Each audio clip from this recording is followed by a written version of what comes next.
Sistem informasi. Sebelumnya saya sudah share materi tentang sistem. Materi selanjutnya yang akan kita bahas adalah tentang sistem informasi. Pengertian sistem informasi, suatu sistem terintegrasi yang mampu menyediakan informasi yang bermanfaat bagi penggunanya. Ya, terus sebuah sistem yang terintegrasi atau sistem manusia mesin untuk menyediakan informasi untuk mendukung operasi manajemen dalam suatu organisasi. Ya, jadi sistem informasi itu bisa gabungan dari mesin sama mesin atau gabungan dari manusia dengan mesin.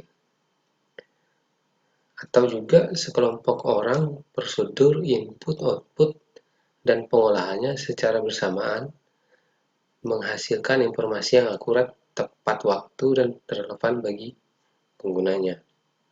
Jadi sistem informasi itu beberapa elemen dia saling berhubungan, terus untuk mencapai suatu tujuannya apa? Menghasilkan sebuah informasi yang akurat, tepat, dan relevan bagi penggunanya. Itu pengertian dari sistem informasi. Contohnya, ya ada sistem reservasi pesawat terbang. Ya, ini biasanya digunakan dalam biro perjalanan untuk melayani pemesanan atau pembelian tiket. Contohnya apa? Tiket.com, terus pergi-pergi, ya masih banyak lagi. Terus yang kedua ada sistem penjualan kredit kendaraan bermotor sehingga dapat digunakan untuk memantau utang para pelanggan. Terus ada sistem biometrik yang dapat mencegah orang yang tidak berwenang memasuki fasilitas-fasilitas rahasia. Terus ada sistem POS, point of sale. Ini biasa diterapkan kebanyakan di pasar swalayan.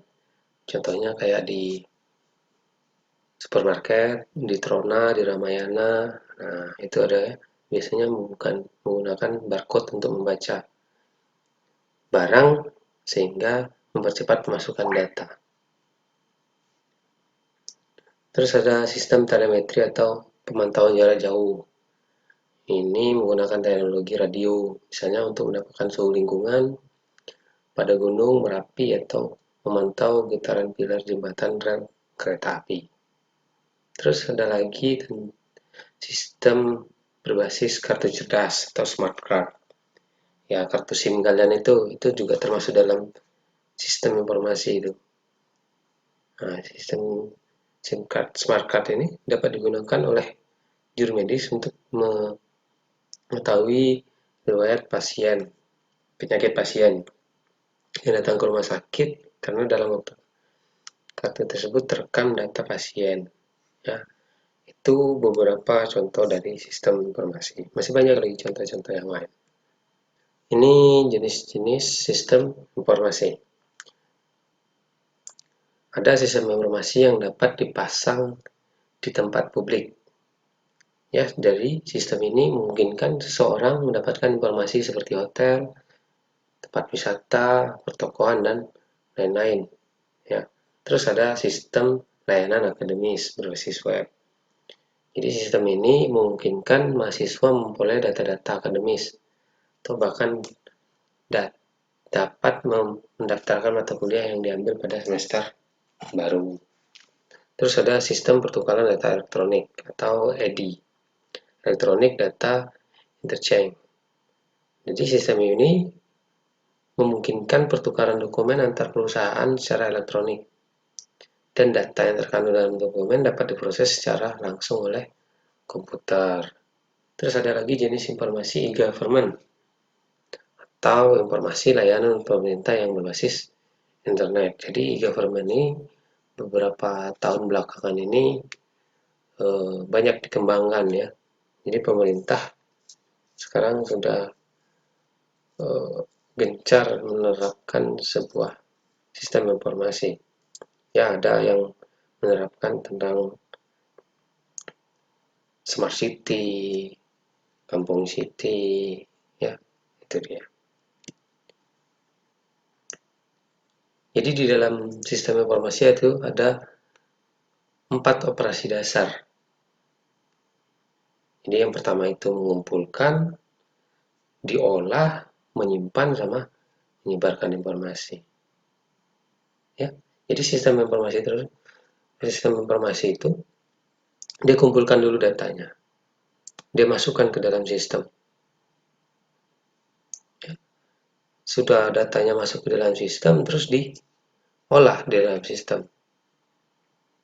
Diolah, setelah diolah bisa disimpan langsung jadi output dan disebarkan informasi dari hasil pengolahan data di sistem informasi. Contohnya, contoh pengumpulan data transaksi di sini misalnya di toko ya, misalnya transaksi, terus faktur penjualan, transaksi pemesanan, nah itu merupakan data-data.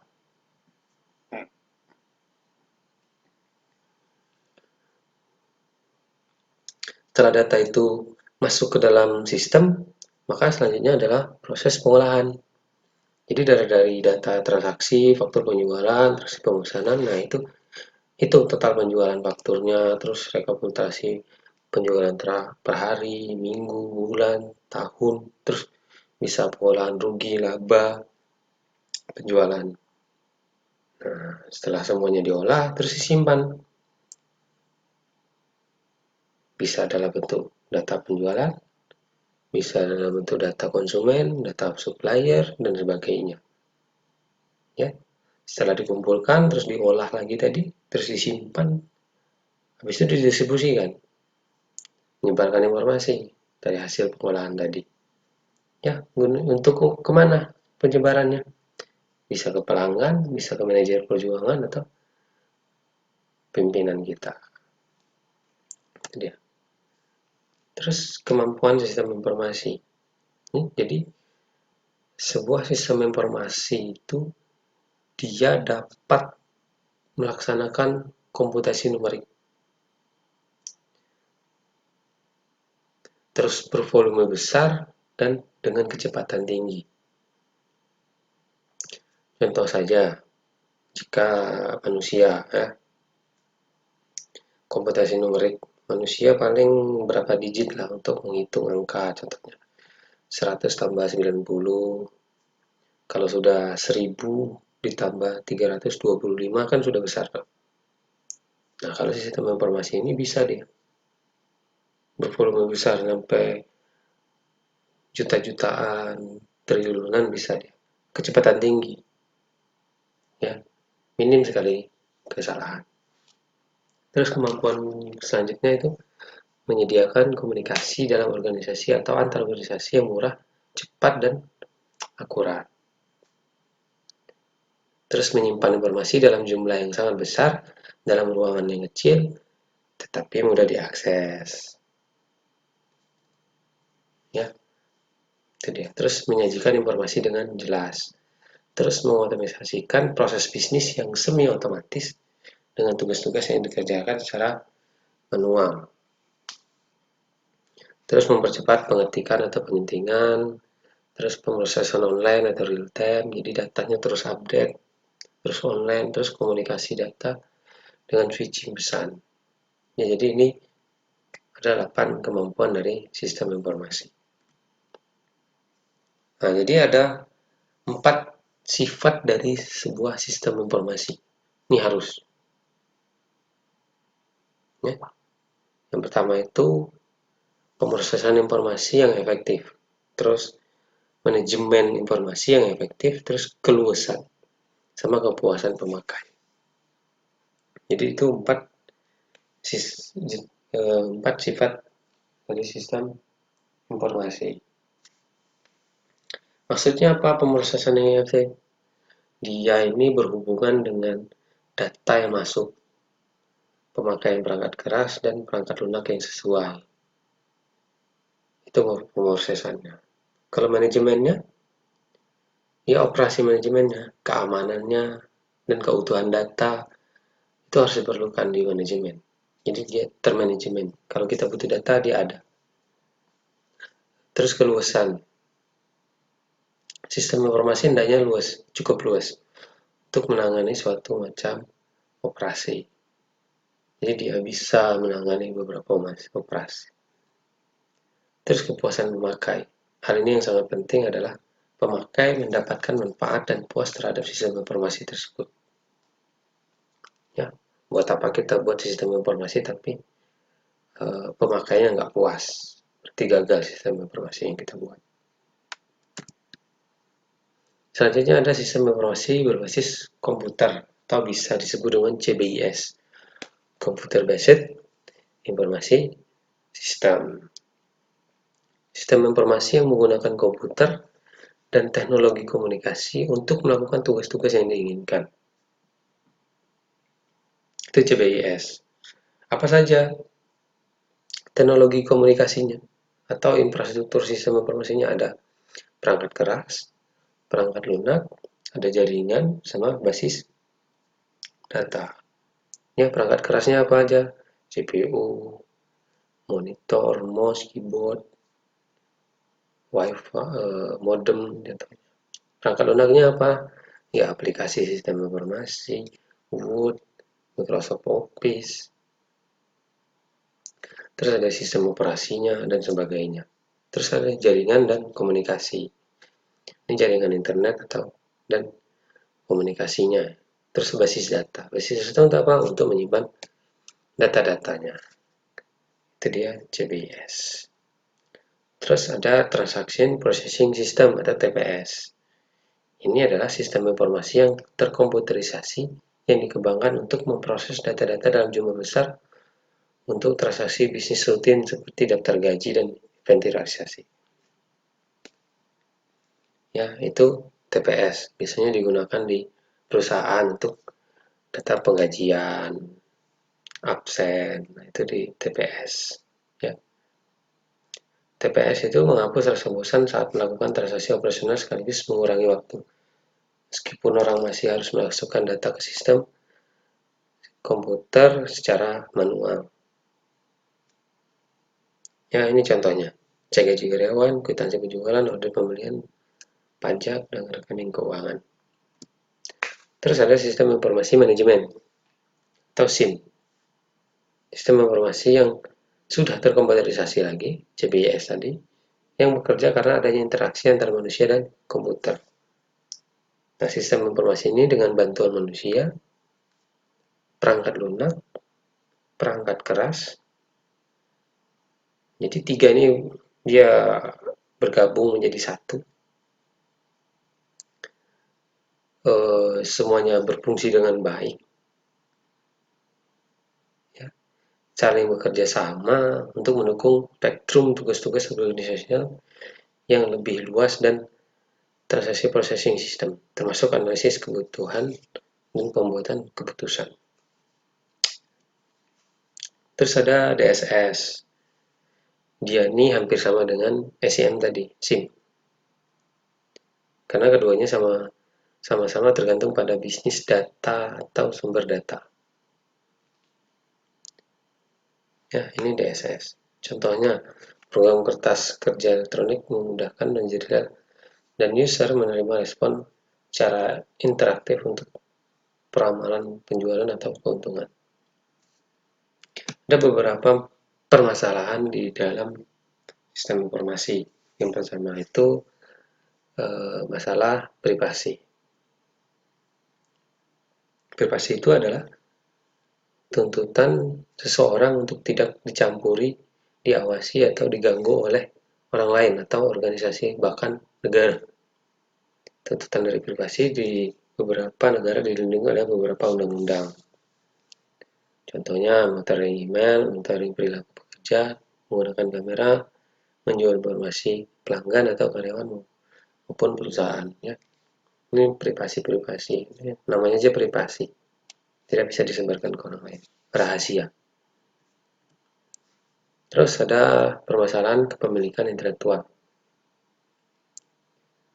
Teknologi informasi dengan dunia digital yang sekarang ini akan membuat informasi lebih mudah ditransmisikan, disalin sebagai atau keseluruhannya dan dapat dengan mudah dirubah isinya. Hal tersebut tentu merugikan bagi seseorang atau organisasi atau perusahaan yang dengan susah payah membuat atau merasa memiliki secara resmi. Terus diduplikasi sama orang, bakalan dijual. Selanjutnya adalah hak cipta. Adalah hak yang dijamin oleh kekuatan hukum yang melarang penduplikasian kekayaan intelektual tanpa seizin pemegangnya. Hak cipta diberikan kepada pencipta buku, artikel, rancangan, tulis kolom, film, musik, perangkat lunak. Hal seperti ini dapat mudah didapatkan dan diberikan kepada pemegangnya selama masa hidup penciptanya plus 70 tahun. Itu hak cipta. Selanjutnya masalah penghentian kerja. Dengan menerapkan teknologi informasi, selain mempunyai efek positif seperti misalnya meningkatkan produktivitas, meningkatkan kualitas pekerjaan, dan memperkaya pekerjaan karena dapat menciptakan kualitas pekerjaan, juga memiliki dampak negatif seperti pergantian manusia dengan teknologi untuk alasan efisiensi. Jadi di sebuah perusahaan, kalau dia sudah menerapkan teknologi, manusia bakalan dikurangi nanti. Karena pekerjaan manusia sudah dikerjakan sama teknologi informasi. Terus masalah keamanan. Seringkali penanganan keamanan sistem informasi sudah baik, tetapi kelalaian suatu kesengajaan seorang dapat merusak security. Contohnya ada bug, meninggalkan terminal tanpa jaga, terus menuliskan password di satu tempat dapat dibaca orang lain, bahkan memberikan tahu password kepada orang lain. Nah ini biasanya ya. Terus masalah akurasi. Masalah akurasi ini dapat muncul di program aplikasi yang banyak mengandung kesalahan program atau bug. Ya namanya manusia, programmer, kalau aplikasi baru dibuat pasti dia trial mencari bugnya. Akurasi terhadap informasi merupakan faktor yang harus dipenuhi oleh sebuah sistem informasi. Ketidakakurasian informasi dapat menimbulkan hal yang mengganggu, merugikan, bahkan membahayakan.